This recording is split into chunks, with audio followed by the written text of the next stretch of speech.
when you focus on problems you will have more problems. When you focus on possibilities you will have more opportunities. Okay चलो फिर हम इसका मतलब बहुत ही गहरा है, अगर हम इसको समझें, गहराई से समझें. इफ़ वी फोकस, अगर हम अपनी प्रॉब्लम्स पर फोकस करेंगे तो बहुत सारी प्रॉब्लम्स हमें दिखेंगी. प्रॉब्लम्स प्रॉब्लम्स प्रॉब्लम, हाँ. इफ़ वी, अगर हम उनको सॉल्व करने की कोशिश करेंगे और उसके लिए चीज़ें ढूंढेंगे तो हमें बहुत सारी अपॉर्चुनिटीज़, मतलब बहुत सारे अवसर मिलेंगे. तो चलो इसी एक अच्छे थॉट्स के साथ हम ये बुक है इंडियन कॉन्स्टिट्यूशन की, उसका फर्स्ट चैप्टर थोड़ा समझने की कोशिश करते हैं. अभी मैं निकाल लेती हूँ, इसको थोड़ा पॉज करना पड़ेगा. अगर आपको अच्छा लगे तो प्लीज़ आप शेयर भी कर सकते हैं, अगर अच्छा लगे तो. अगर आपको अच्छा लगे कि शेयर करना चाहिए तो चलो फिर शुरू करते हैं. हेलो, जैसा कि आप देख सकते हैं ये फर्स्ट चैप्टर है. हाँ है तो ये बुक हिंदी में, मेरे पास इंग्लिश की बुक नहीं थी तो आप देख सकते हैं. बट साथ साथ में हमें इंग्लिश में भी थोड़ा देखते जाएंगे तो उससे हमें क्लियर हो जाएगा. कुछ नोट्स इंग्लिश के भी हैं जो मैंने थोड़ा प्रोवाइड करूँगी बीच में आपको दिखाने के लिए ताकि समझ में आए. चलो फिर शुरू करते हैं. जैसा कि आप देख सकते हैं चैप्टर का नाम, फर्स्ट चैप्टर है. चैप्टर का नाम है भारतीय संविधान के स्रोत, means sources of the Indian constitution. सबसे पहले तो हमें क्या करना चाहिए, चैप्टर को स्टार्ट करने से पहले ही हमें चैप्टर का क्या समझ लेना चाहिए, चैप्टर का जो नेम है उसको अच्छे से समझ लेना चाहिए. हाँ, if we understand the chapters name it will be helpful to understand the chapter. अगर हम चैप्टर के नाम को अच्छे से समझ लें तो हमें चैप्टर आराम से जो है उसके अंदर इट विल बी क्लियर, वो हमें बहुत अच्छे से क्लियर हो जाएगा. चलो फिर चैप्टर देखो, चैप्टर का नाम है, देखो, भारतीय संविधान के स्रोत, sources of the Indian constitution. मतलब इंडियन कॉन्स्टिट्यूशन की बात हो रही है. सबसे पहले तो ये देख रहे हैं कॉन्स्टिट्यूशन की बात हो रही है. कॉन्स्टिट्यूशन होता है संविधान. संविधान क्या है, मतलब एक इस तरीके के दस्तावेज है जिसमें हमारे सारे रूल रेगुलेशन लिखे हुए हैं. कंट्री को किस तरीके से चलाना है उसके रूल रेगुलेशन सारे उसमें लिखे हुए हैं. तो होता है कॉन्स्टिट्यूशन. अब इंडियन कॉन्स्टिट्यूशन, भारत के कॉन्स्टिट्यूशन की बात हो रही है कि भाई भारत का संविधान है क्या. भारत के संविधान में क्या क्या चीज़ें हैं वो हो गए. और अगर हम सोर्सेस वर्ड पर ध्यान दें, अगर हम सोर्सेस वर्ड को देखें, सोर्सेस वर्ड होता है भाई स्रोत, कि भाई हमारा जो भारतीय संविधान है वो बना, भारतीय संविधान है आज के टाइम पर प्रेजेंट है, तो उस संविधान को बनने में क्या क्या सोर्स लगे, मतलब किन किन चीज़ों की वजह से किस तरीके से अपना हमारा जो संविधान है वो तैयार किया गया. सिंपल मीनिंग ये. हाँ, जैसे अगर हम किसी दूसरे एग्जाम्पल की बात करें, जैसे हम वाटर की बात करें. हाँ, हम पानी पीते हैं ना, पानी के सोर्सेस क्या हैं, कहाँ से हमें पानी मिलता है. हम देखो पानी हम ट्यूबवेल से होते हैं, ट्यूबवेल होते हैं, सब रिसीवर्स होते हैं, नल होते हैं और कुएँ होते हैं. इनसे वाटर मतलब हम ले लेते हैं. तो ये सारे क्या हो गए, जैसे सब रिसीवर्स, वेल और पॉन्ड्स वगैरह भी होते हैं, रिवर्स हो गई और लेक्स हो गए. ये सारे क्या हैं, ये सोर्स ऑफ वाटर है, क्योंकि इनसे हमें वाटर मिलता है, पानी मिलता है, तो ये सोर्स ऑफ वाटर हो गए. इसी तरीके से ऐसी कौन कौन सी चीज़ें हुई हैं जिनसे हमारा संविधान, भारतीय संविधान बना, तो हम वो चीज़ के बारे में इसमें देखेंगे. अभी देखो, आई होप चैप्टर का नेम अच्छे से क्लियर हो गया होगा. और इसी के बेसिस पर हम इस चैप्टर के क्वेश्चंस करेंगे, ज़्यादा कुछ नहीं फालतू का करना, बस मेन चीज़. क्योंकि अगर चैप्टर का जो नेम होता है ना, अगर हम चैप्टर के नेम के अकॉर्डिंग चीज़ों को, जो चीज़ें हैं चैप्टर में वो पढ़ लेते हैं तो हमारा क्वेश्चंस वहीं से आराम से बन जाता है. तो पहले तो ये जो इंट्रोडक्शन थोड़ा सा दे रखा है, ये मैं आपको एक बार रीड करके ऐसी वर्बली बता देती हूँ, तो आप देख लेना, देख क्या लेना, सुन लेना.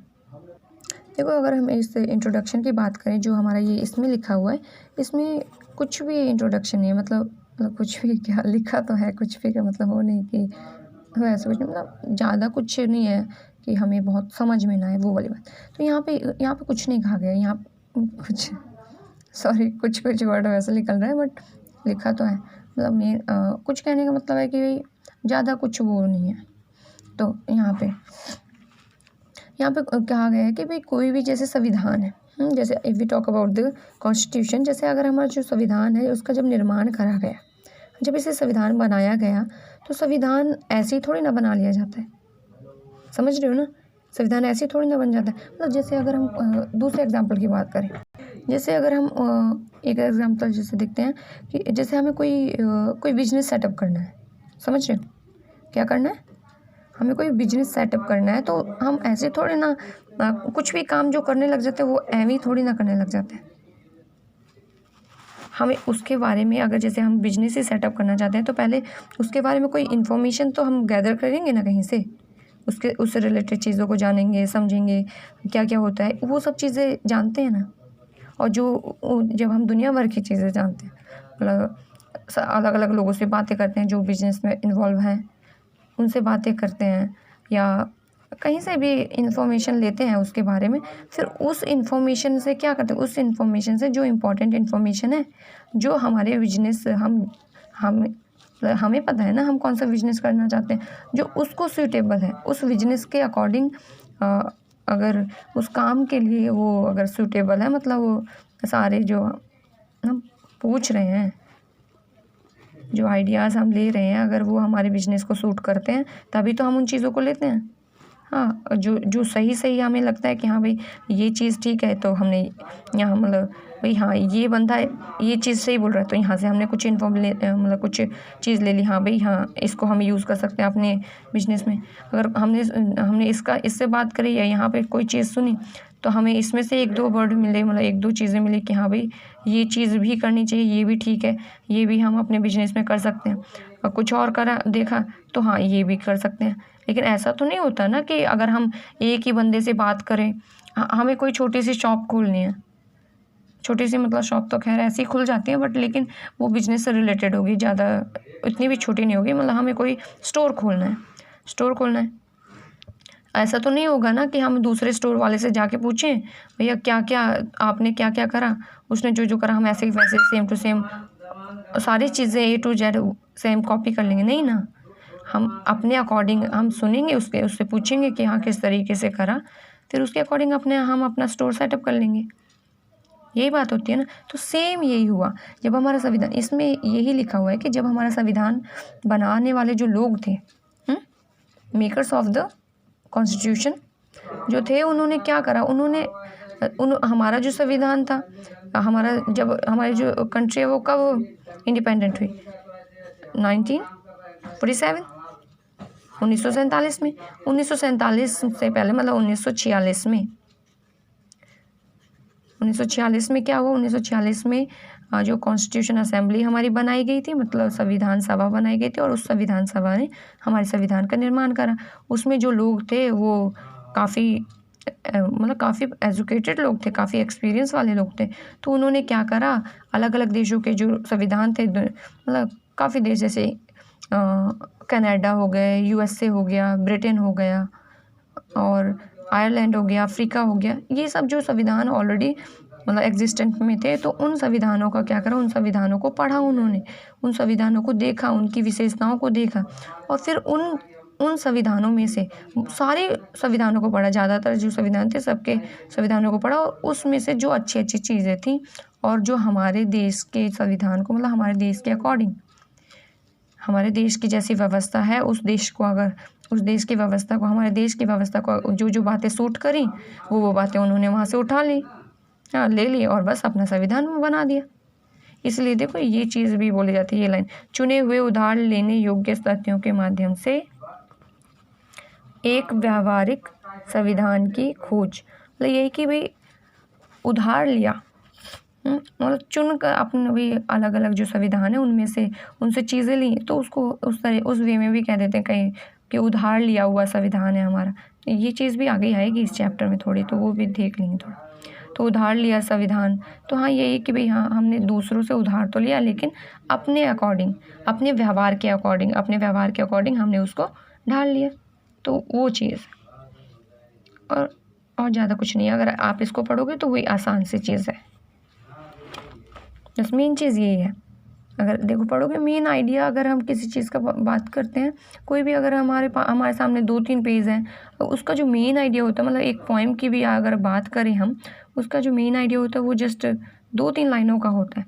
तो यही बात है कि भाई भारत के संविधान निर्माताओं ने दूसरे देशों के संविधानों को पढ़ा, वहाँ से जो मेन बातें थी जो हमारे देश को सूट कर रही थी वो चीज़ें ली और हमारा संविधान बना दिया। और चाहे बस उस चीज़ को चाहे तुम उधार लिया हुआ चीज़ कह दो कि भाई उधार लिया, या चुराया वाला नहीं बोलते, चाहे वैसे ले लो, चाहे उसे कॉपी करना कह दो, कुछ भी कह दो, भाई वो तो चीज़ है, लेकिन हमने तो अपने उसके ले लिया, हमारे अकॉर्डिंग उस चीज़ को चुना हमने। और ये चीज़ें भी, जैसे अगर हम बात करें, अब ऐसा तो नहीं है ना कि भाई हमने कोई चीज़ ले भी ली और हम उसका एहसान और हम उसे कुछ बढ़ा कर बताते हैं। हमारे भारत के जो निर्माता थे, संविधान निर्माता थे, उन्होंने भी कोई ऐसा कहा नहीं कि हाँ भाई हम एक यूनिक संविधान बना रहे हैं या एक ऐसा संविधान बना रहे हैं जो दुनिया में है ही नहीं, ये दुनिया के अन्य संविधानों से मिलता ही नहीं, ऐसा कभी कुछ नहीं कहा। इन्होंने बोला कि हमारे ये लाइन एक बार पढ़ के फिर बता दें। हमारे संविधान निर्माताओं ने कभी भी यह दावा नहीं किया कि कोई मौलिक अधिकार, मौलिक मतलब वही होता है कि जो एक प्योर चीज़ होती है, मतलब एक अलग से प्योर होती है, मतलब वो मिलावटी नहीं होती, मतलब किसी से मिलती जुलती नहीं, अलग होती है, बनाएंगे। वे तो एक व्यवहारिक संविधान बनाना चाहते थे। व्यवहारिक संविधान मतलब जो हाँ व्यवहार के अकॉर्डिंग हो, जब सारी चीज़ें मिलती हों तो वो चीज़। चलो ठीक है, अभी नीचे का ये देख लेते हैं। इसमें मेन जो चीज़ें हुई, भारतीय संविधान का निर्माण, मेकिंग ऑफ इंडियन कॉन्स्टिट्यूशन, मतलब भारत के संविधान का निर्माण कैसे हुआ, अब वो देख लेंगे। ये जो लाइनें हैं हाइट, मतलब ये जो अंडरलाइन में, ये थोड़ी मेन से, इनको मैं ऐसे ही बता देती हूँ जल्दी से। भारत का संविधान एक लिखित संविधान है, ये सबको पता है, मतलब जो हमारा संविधान है वो लिखित है, लिखा मतलब एक डॉक्यूमेंट्स वगैरह में लिखा हुआ है, वो सारी चीज़ें लिखित रूप में प्रेजेंट है, तो लिखित संविधान है। और जिसका निर्माण एक संविधान, मतलब जब लिखित संविधान है वो लिखा भी तो किसी ने होगा ना, और उसको बनाने के लिए, लिखने के लिए, जैसा कि अभी हमने ये इंट्रोडक्शन में भी पढ़ा कि संविधान निर्माता थे जैसे B.R. अम्बेडकर, आपने नाम तो सुना होगा ना, वो हेड थे जब हमारा संविधान बन रहा था, उसकी जो असेंबली बनाई गई थी कि भाई इतने लोगों का जो ग्रुप है वो संविधान का निर्माण करेगा, तो उस ग्रुप के जो लीडर थे, मतलब जो हेड थे, वो यही थे, समझ रहे हो कौन? B.R. अम्बेडकर जी। तो उन्होंने, इसीलिए तो भारतीय संविधान का जनक किन्हें माना जाता है? B.R. अम्बेडकर को। तो अभी ठीक है, अभी आया ना भारतीय संविधान का निर्माण, भारतीय संविधान का निर्माण है वो एक संविधान सभा ने किया। साधारण शब्दों में अगर बात करें तो भारतीय संविधान सभा का अर्थ किसी देश के लिए संविधान बनाने वाली सभा हो गया, वही जो अभी बात बताई, निर्माण करने वाली। अब एक ये डेफिनेशन से दे रखी है इंसाइक्लोपीडिया ऑफ सोशल साइंसेस, उसकी एक डेफिनेशन दे रखी है। भारतीय संविधान सभा एक ऐसी प्रतिनिधि संस्था होती है, मतलब एक ऐसी संस्था होती है या ऐसा ग्रुप होता है जिसे नवीन संविधान पर विचार करने, नवीन मतलब नए संविधान पर विचार करने और अपनाने या वर्तमान समय में महत्वपूर्ण परिवर्तन करने के लिए निर्वाचित किया जाता है। मतलब एक ऐसा ग्रुप चुना जाता है जो क्या करे, जो संविधान है ये नया संविधान बनाने के लिए नई चीज़, दूसरे संविधानों को पढ़े, वहाँ से चीज़ें करे और अपना जान के एक संविधान लिखे, वो सभा होती है, बस और कुछ नहीं इसमें। और अगर ये बात करें कि संविधान सभा मतलब अपना संविधान बनाने का जो सबसे पहला विचार है वो गांधी जी ने दिया था कि भाई हमें भी वो मतलब अपना संविधान बनाना चाहिए, जैसा कि आप यहाँ देख सकते हैं लिखा भी है। ये संविधान सभा का विचार सबसे पहले महात्मा गांधी ने दिया था। उन्होंने ऐसे बोला था कि भाई भारत का जो संविधान है, मतलब जो भारत का कंट्रोल है, भारत की जो प्रभुसत्ता है, भारत अब आज़ाद हो जाएगा। देखो इन्होंने डेफिनेशन भी जो दी, डेफिनेशन में भी ये कि भाई स्वराज क्या होता है? स्वराज अंग्रेजों का मुक्त उपहार नहीं होगा। स्वराज होता है इंडिपेंडेंस होती है जो, हाँ, सॉवरेन कंट्री जिसे बोलते हैं। तो वही जो यहाँ पे यही बोल रहे हैं कि जो सॉवरेन है वो जो स्वराज होता है भी पूर्ण स्वतंत्रता होना, पूरी तरीके से अपनी इंडिपेंडेंस होता है, चाहे हम इंटरनली बात करें या एक्सटर्नली बात करें, दोनों तरफ हमारा अधिकार होना, उसे बोलते हैं स्वराज। तो यहाँ पे ये बोल रहे, यहीं पर ये गांधी जी ने ये बोला था कि जो स्वराज है मतलब जो हमारी ये स्वतंत्रता वाली जो चीज़ है वो क्या है, वो अंग्रेजों का गिफ्ट नहीं, अंग्रेजों का उपहार नहीं है, सिर्फ अंग्रेजों के द्वारा दिए जाने वाला सिर्फ एक उपहार नहीं होगा, ये हमारी पूर्ण स्वतंत्रता होगी। मतलब इसके जरिए हम एक पूर्ण स्वतंत्र बन जाएंगे, चाहे हम इंटरनली बात करें या एक्सटर्नली बात करें। तो यही है और कुछ नहीं है। चलो अब नेक्स्ट थोड़ा देख लेते हैं। अब इसके चैप्टर के नाम के अकॉर्डिंग वही उनके स्रोत के बारे में पढ़ेंगे कि किन किन सोर्सेस थे, ऐसे कौन कौन से सोर्सेस थे जिनसे हमारे भारतीय संविधान का निर्माण हुआ। चलो फिर मैं पेज चेंज कर लेती हूँ। चलो एक और चीज़ में देख लेते हैं, संविधान सभा की रचना। मतलब संविधान सभा जो थी, हमारी जो कॉन्स्टिट्यूशनल असेंबली थी, वो कैसे बनी, हाँ, उसका कंपोजिशन कैसे हुआ था वो एक बार देख लेते हैं। यहाँ पे जैसे अगर हम देखें तो जो मंत्रिमंडल कमीशन योजना, मतलब ये जो एक कमीशन बनाया गया था जिसे ये निश्चित करना था कि भाई जो संविधान सभा है इसमें कितने सदस्य होंगे। तो उस कमीशन ने कितने सदस्यों का वो रिकमेंड, मतलब कितने सदस्य रिकमेंड करे थे, 389 सदस्य। कितने, 389, 389 मेंबर्स उनने इंडिकेट करे थे कि भाई हाँ इतने मेंबर्स संविधान सभा में होंगे। ठीक है, क्योंकि जो संविधान था वो पूरे देश का संविधान बन रहा था, तो देश के हर वर्ग का प्रतिनिधित्व करने वाला, मतलब उसका क्या करने वाला, रिप्रेजेंट करने वाला जो मेंबर है वो उसमें शामिल होना चाहिए। ये सोचकर इतने सारे लोगों को संविधान सभा में वो करा गया था, शामिल किया गया। तो उनमें से अब टोटल कितने हो गए, 389 मेंबर्स। ठीक है, अब इनका डिस्ट्रीब्यूशन किस बेसिस पर करा गया, कैसे कैसे करा गया। इसमें से जो टोटल मेंबर्स थे, टोटल में से 292, कितने, 292, 292 जो मेंबर्स थे उनको कैसे वो बांटा गया, उनको दिए गए थे वो, मतलब 200, अभी देखो आप समझ रहे, आराम से समझेंगे तो सही। 292 जो सदस्य थे वो ब्रिटिश मतलब अंग्रेजों का जिन क्षेत्रों पर शासन था, क्योंकि बाद में तो 1947 तक आते जब ये 45-46 तक की बात करें तो तब तक क्या हो चुका था कि भाई कुछ हिस्सा, भारत के ऐसे बहुत सारे हिस्से थे जो मतलब आम जनता मतलब आम लोगों को दे दिए गए थे। आम लोगों मतलब वहाँ के कोई स्थानीय जो नेता वेता हैं उनको दे दिया गया था, ये सब दे दिए गए थे। तो यहीं पर यही लेकिन ऐसा तो था ही नहीं कि पूरी तरीके से उन्होंने खाली कर दिया था। तो जिन क्षेत्रों पर अभी भी अंग्रेजों का शासन था, जो अंग्रेजों के शासन के अंडर आते थे, उन क्षेत्रों में से, क्योंकि आज़ादी के बाद तो वो सब हट ही जाने थे अंग्रेजों को, तो उन क्षेत्रों में से 292 सदस्य थे और 93 सदस्य थे देसी रियायतों के। देसी रियायतें, कई बार रियायतों का भी नहीं पता होता बच्चों को। रियायतें वो होती हैं जैसे पहले के टाइम पे क्या होता था, राजतंत्र होता था। राजतंत्र मीन्स जहाँ पे राजा का शासन होता है। तो यहीं पर छोटे छोटे जो भारत है छोटे छोटे टुकड़ों में बटा है, उन छोटे छोटे टुकड़ों में छोटे छोटे राजा अपने राजा का मतलब कोई मुखिया बने हुए, तो वो छोटे छोटे राज्य ही रियायत कहलाते थे। तो टोटल रियायतें कितनी थी, 93 थी। तो उन टोटल रियायतों से 93 लोग चुने गए थे। ठीक है, और 4 जो लोग थे वो चीफ कमिश्नर वाले प्रांतों से, जहाँ पे चीफ कमिश्नर का शासन था जितने भी क्षेत्रों में, उनमें से 4 लोग वहाँ से लिए गए थे। ठीक है, और ये जो लोग थे, ये लोगों को कैसे करा गया था भाई, देखो आप जैसे यहाँ देख सकते हैं, लगभग 10 लाख 10 लाख एक बंदे को 10 लाख लोगों में वो करा गया था कि मान लिया अगर हम मान लिया क्या है, 10 लोगों को हम 10 लाख मान लेते हैं। ठीक है, सॉरी 10 लाख तो है ये, हम क्या मान लें, 100 लाख लोग मान लेते हैं।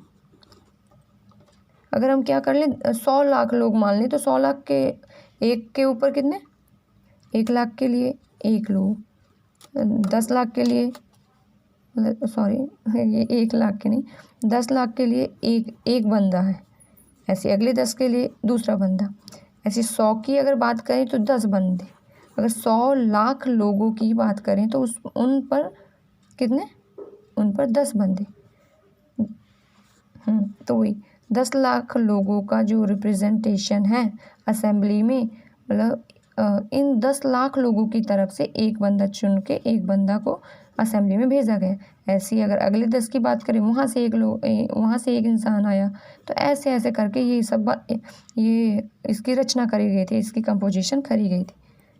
ये आपको जैसे समझ में आ गया होगा। चलो अभी थोड़ा सा ये भी देख लेते हैं कि जो संविधान सभा के चुनावों के लिए मतदानों को 3 प्रकार से, ये संविधान सभा में इतने सारे लोग थे और फिर इन्हीं को फिर बाद में जब चुनाव हुए थे ना, बाद में जब चुनाव हुए थे तो यही लोग चुनाव में खड़े हुए थे जो ये संविधान का निर्माण कर रहे थे। फिर ये जीते भी थे काफ़ी सारे लोग, मतलब लगभग से लोग जीत गए थे। अगर हम 100 में से वो करें तो 75% लोग जीत गए थे उस असेंबली में से।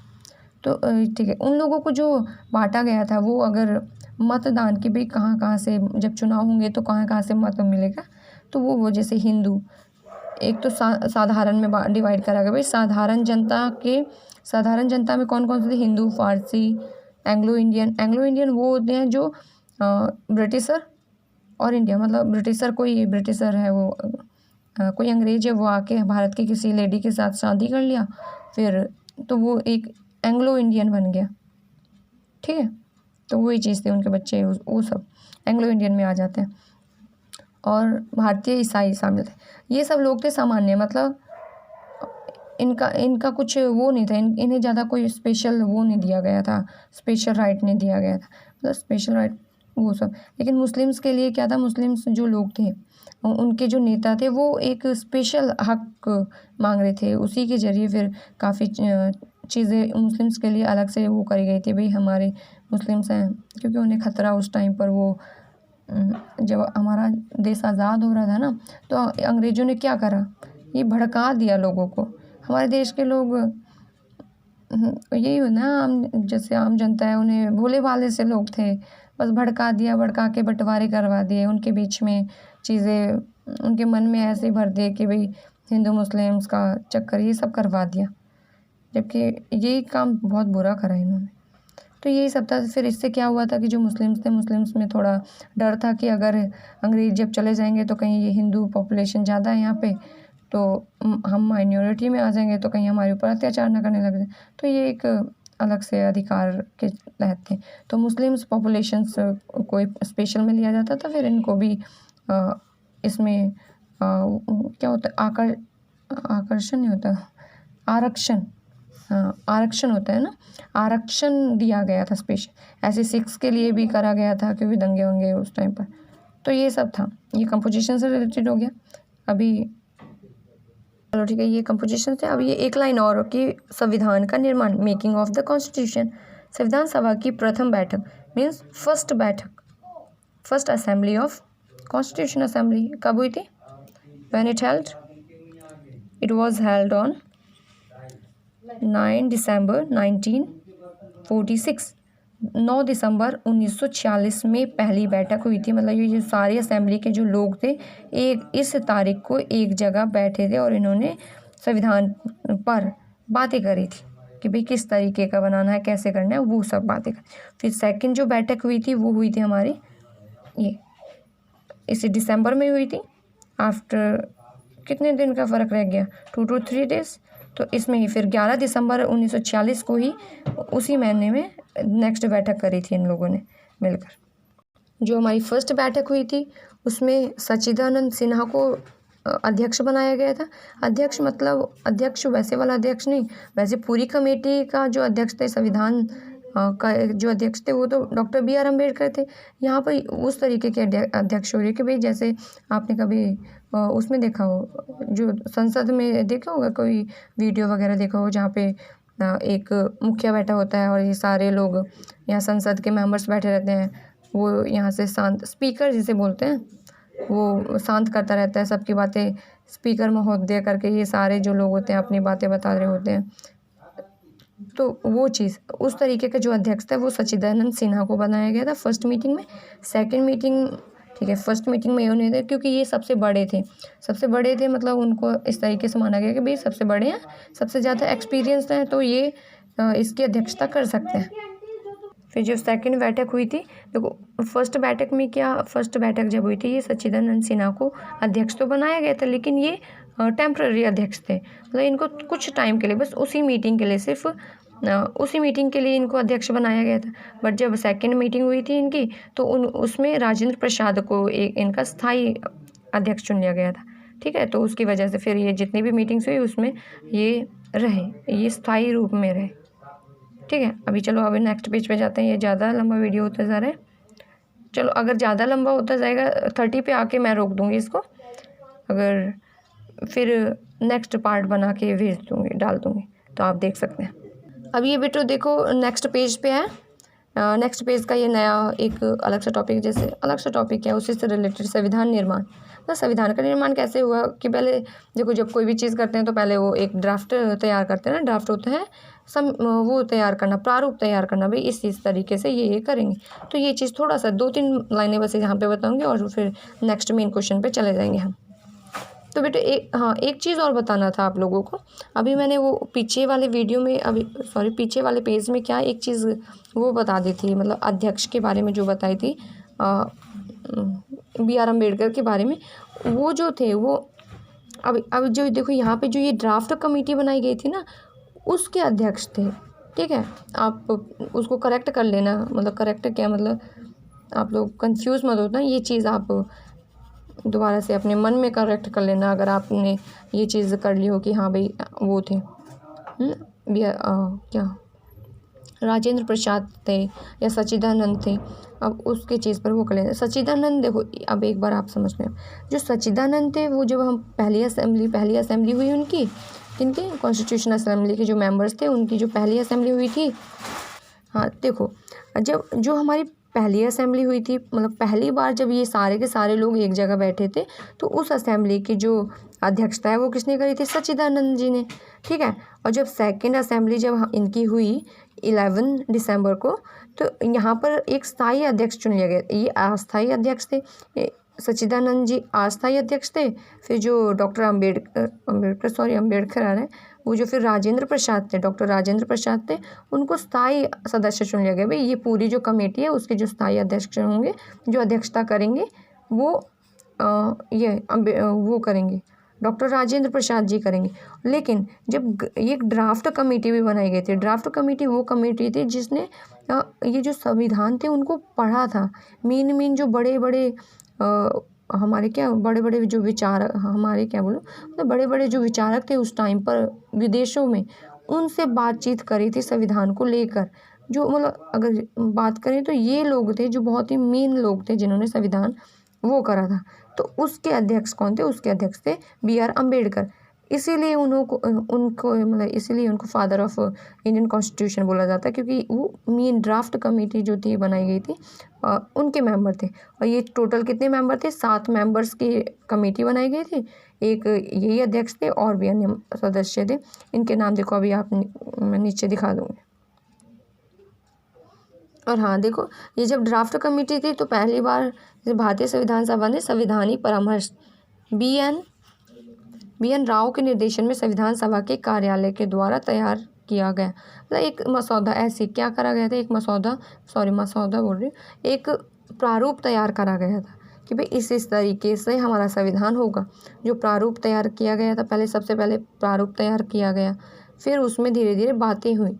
फिर क्या हुआ, जब उन्होंने ये सब, जब ये इनकी जब बात आती है, और इन्होंने क्या करा था, 60 देशों के, कितने 60 से भी ज़्यादा, 60 देशों से भी ज़्यादा जो देश थे उनके संविधानों से चीज़ें इकट्ठी करी थी।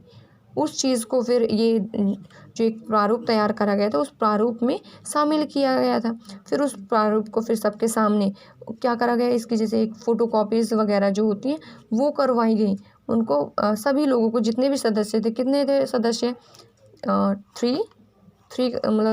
389 सदस्य थे ना, उन सभी सदस्यों में इन कॉपियों को बांटा गया, फ़ोटो कॉपियों को, और कहा गया कि आप सब देखिए और इस पर सुझाव दीजिए। फिर सब ने देखा, तो मतलब सब ने देखा उसको और पढ़ा। फिर क्या था, ये बी एन राव करके थे, ठीक है। बी एन राव ने क्या बोला था कि भाई फिर इन्होंने वो बनाया था, इन्होंने क्या करा था, फिर ये मतलब बी एन राव को, ये जो राजेंद्र प्रसाद हमारे अध्यक्ष थे उस असेंबली के, कॉन्स्टिट्यूशन असेंबली के, उसके अध्यक्ष थे, तो उन्होंने क्या करा था, ये जो बी एन राव करके एक व्यक्ति थे उसी कॉन्स्टिट्यूशनल असेंबली के, उन्हें भेजा था कि भाई आप जाइए अलग अलग देशों में जाइए और जो वहाँ के एक्सपर्ट हैं संविधान के, कॉन्स्टिट्यूशन को के जो एक्सपर्ट हैं उनसे आप बातचीत करिए और फिर वो इन्फॉर्मेशन आप इकट्ठी करिए। और ये फिर वही जो कमेटी नियुक्त करी गई थी और उसके जो अध्यक्ष थे वो बी आर अम्बेडकर जी थे और उसके जो अन्य सदस्य थे, फर्स्ट थे गोपाल स्वामी अयंकर,